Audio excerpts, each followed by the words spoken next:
Hello, my dear friends, and welcome to my channel. Get yourself comfortable and prepare for some interesting stories.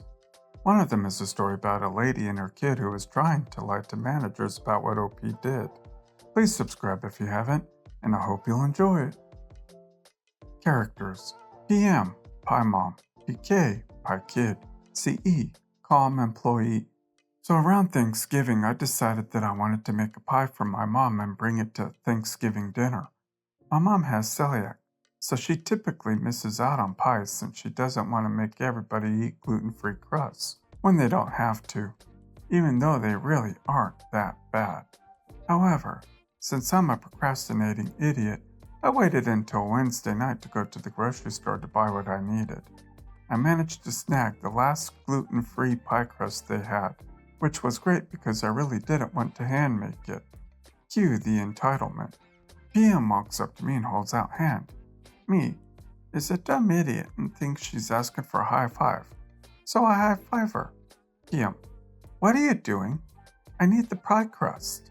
Me: oh, sorry, it looks like they're out. Maybe you can ask somebody. PM interrupts me. I know they're out, that's why I need that one. She points to the one I'm holding. Me chuckles. Yeah, sorry. I need this too. PM: I need it for my daughter. She can't have gluten.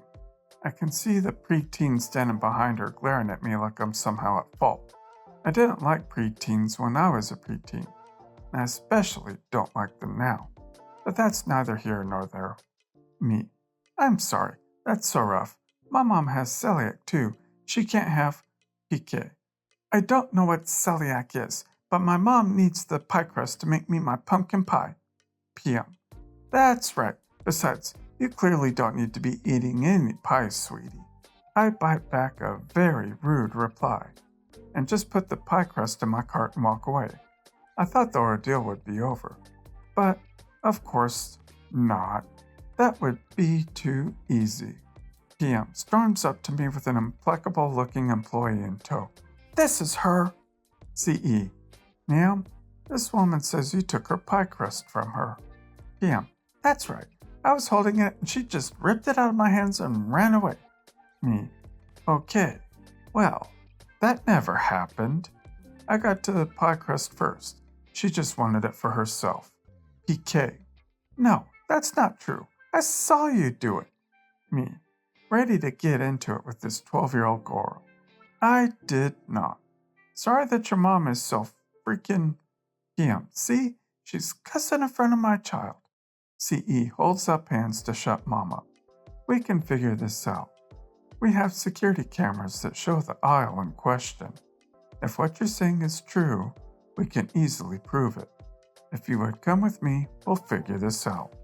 PM: looking like a deer in headlights. Well, you know those things aren't always accurate.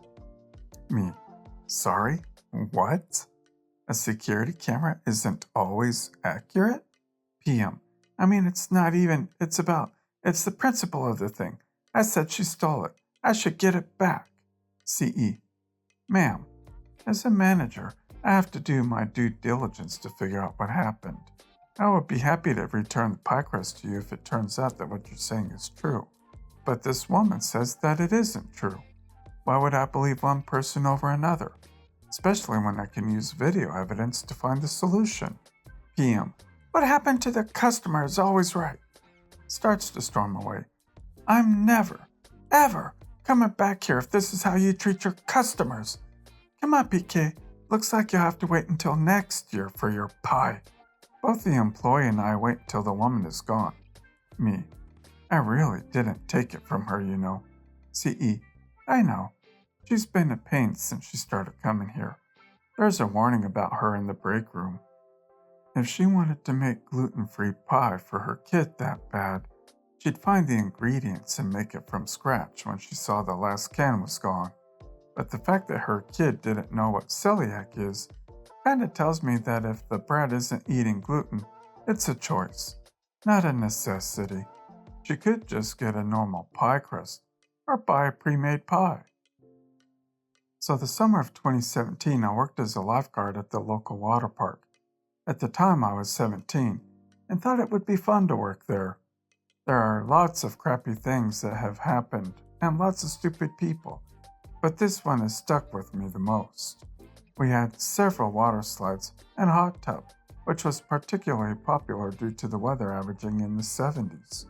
We had several safety rule signs posted around the hot tub stating things like no more than 10 minutes at a time, no more than 30 people in the tub, no children under the age of 6 in the tub, etc. The last one was often the cause of parents getting upset because their child was freezing and just wanted them to warm up.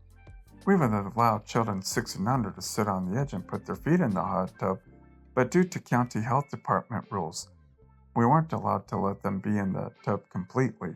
Enter EP. It was early on a Friday morning just after open, so about 10 o'clock, and there were maybe 6 families in the park. No wait times, and no small children in the kiddie pool. This lady walks up to the hot tub and starts getting in, baby in arms. I guess by the sight, this child was 2-ish.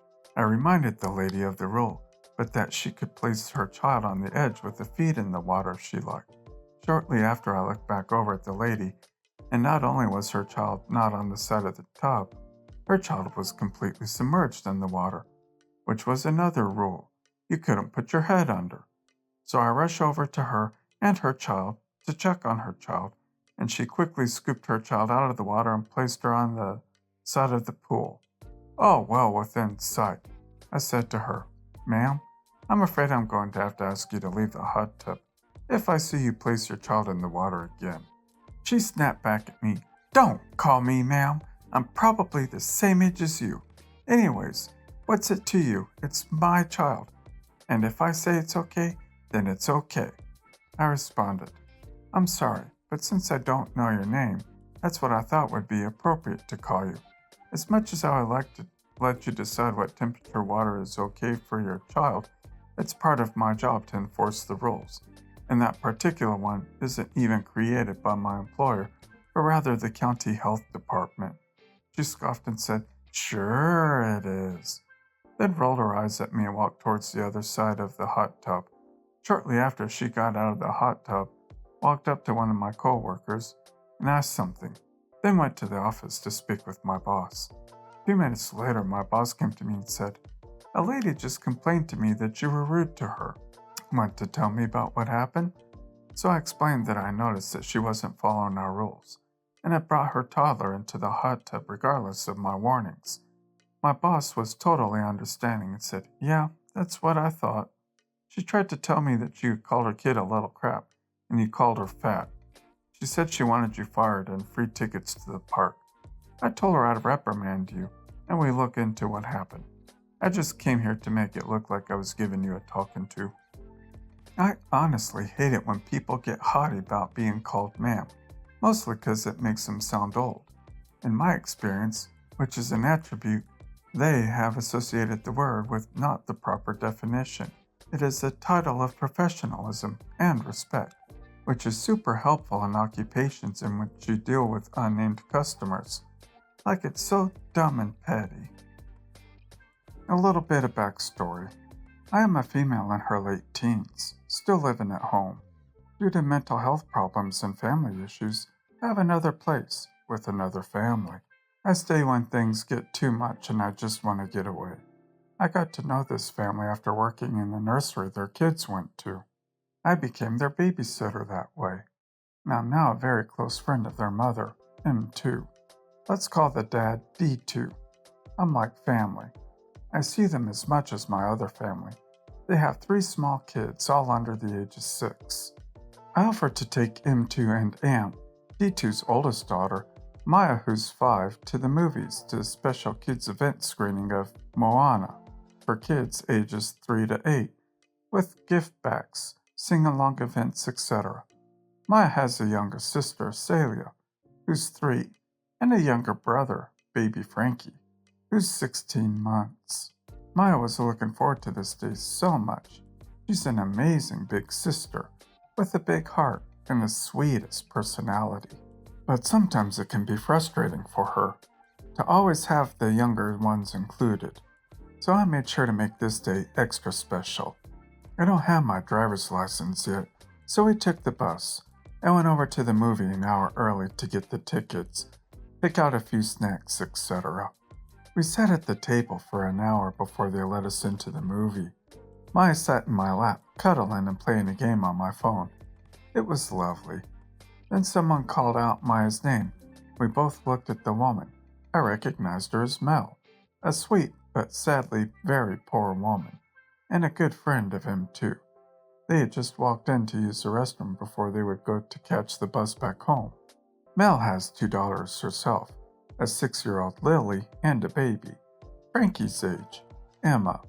I've babysat for them once before, and met Mel a couple of times. She asked if I'd mind watching her daughters while she used the restroom. I didn't mind at all. Lily asked what we were doing, and I explained that we were going to go see Moana. Turns out that was Lily's favorite movie. This was the conversation when Mel came back. Mommy, I want to go watch Moana too. Sure, honey. You can watch it when we get home, while I'm in naps. No, I want to watch it here like Maya. Can I please? She looked at me, and I explained what the event we were going to was. I'm sorry, sweetie, but we can't. Emma needs to get home for her nap. The disappointment on the little girl's face just broke me. But she was not having a tantrum or causing a scene. She just said, "Okay, Mama," in her little sad voice. I stood up to hand back Emma. You know, I wouldn't mind taking Lily with us. It's no problem. I'm sure Maya would love it. She smiled at an apologetic smile at me. That's very kind of you, but I can't afford it. We don't have much money for activities right now, I'm afraid, but thanks for the offer. Hey, it's no problem. It's on me. No, I can't accept that. I would feel bad. Please, I insist. It's really no problem. I'll have to have her join us. She teared up and pulled me into a huge hug. Her daughter was so excited and jumped into my arms. Mel left, and I walked up to buy another ticket for Lily. That's when a mother and her small daughter, who had been there the entire time, stopped me. Midway. Honestly, I don't know how much of the conversation the EM heard. I just know she heard the last part where I offered to take Lily with me since she spoke up. My daughter loves Moana too. Oh, are you going to go see it too? No, she was going to watch another movie, but since you take that woman's kid with you, you can take mine too while I go run errands. What? You said you didn't mind taking that kid with you, so why not take mine? Because I don't know you, and I know her? Well, if she's comfortable leaving her daughter with you, so am I. Are you kidding? No, I'm not. It would make it easier for the both of us. How would it make it easier for me to have another stranger's kid with me? I meant for my daughter and I. I could go run some errands knowing she was safe, and my daughter wouldn't watch a movie alone. I mean, I guess I wouldn't mind, but are you sure she's okay with being left with strangers? Yes, don't worry. She won't mind. She's watched by strangers all the time. What's her name and age? Penelope. We call her Poppy, and she's 6. If you're sure you're comfortable with this, then fine. It's better than for her to be all on her own.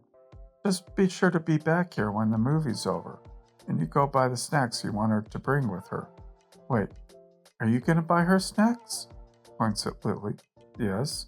Then you can buy my daughter snacks too. Lady, I'm doing you a favor here. I'm okay with following along, but that's all. I'm not paying. Ugh, fine. It's okay. She doesn't need anything. You have plenty already. You can just share. I sighed and walked over to buy Lily's ticket and snacks. The M followed me. When I asked if there was any way she could get to sit all 4 people next to each other, the worker said it wouldn't be a problem. Then it came to the payment. The worker asked if it was all paid for together. The M was quick to say yes. I was surprised, thinking she was going to pay for it as some sort of thank you. Boy, was I wrong. She stood there looking at me. That's when it clicked. You want me to pay? She huffed. Yes, of course. I was shocked and bent down to Poppy's level. Just to clarify, Poppy was a sweet, quiet, very polite little girl, and I pray that her mom is not going to mess her up as she grows older. Sweetie, I'm sorry, but your mama is not very nice to me. and I can't take you with me when she's being like that. It has nothing to do with you. You seem very sweet, but I do not like your mom." "How dare you talk to my daughter like that?" "Well, nothing I'm saying is wrong. I am being nice to you." "Oh, by demanding me to pay for your daughter's ticket? But I heard you offer to pay for her ticket." "Yes, because I know her." "Ugh, fine. I'll pay half her ticket." "Nah, that ain't good enough. You said it's all paid for together, and I'm not the one paying. You want me to pay for that brat's ticket too?" "No, of course not. I want you to pay for Lily's ticket and her snacks." "I can't believe this. You can't force me." "Well, I'm not. I told you I'm not paying for your daughter's ticket, and you are the one that said it was all being paid together." "Ugh, fine. We're splitting it up. I pay for the ticket, and she pays for the rest." Then the worker spoke up. "Ma'am, if you had just the teeniest bit of unselfishness inside of you, you'd pay for all of this and apologize. Or you might just be one of the trashiest persons I have ever seen. I've witnessed the entire thing. This kind girl is giving a child something her mother is not able to, due to her not being able to afford it. And you take advantage of that, not by only demanding she watch your kid for free, but also demanding that she spend her money on a stranger's kid? Just because you don't want to pay? You're one of the worst humans and mothers I have ever seen, and you should be ashamed of yourself." The M went quiet, and so did I. She didn't seem to say anymore. She just reached into her purse, paid with her card, and left. The worker then yelled after her, "Have a good day, ma'am." I gave her a massive tip for that. She's my hero. Thanks, Natalie, for being awesome. Anyway, all three girls had a blast and played so well together. Afterwards, the mom stood in the lobby. As I held her kid's hand, she grabbed her kid, handed me a $50 bill, and left without a word. Afterwards, I took both girls to McDonald's. Please never let anyone pressure you into watching their kid again. If you don't know them, have no contact number, no payment for babysitting agreement, just say no. I know it's tough, but it's a necessary life lesson. If anyone dumps and runs, call the police. No sane person would dump their kid on a random stranger without a recommendation from a friend who uses said babysitter or a service that vets them. You could have been anyone. Well guys, that's it for today. If you end up enjoying this video, please consider subscribing. And if you missed the last episode on the channel, I'm going to link it right here. The story is about how OP called the cops on a woman over her bully kid who got what he deserved. Check this out if you haven't, and I'll see you in my next video.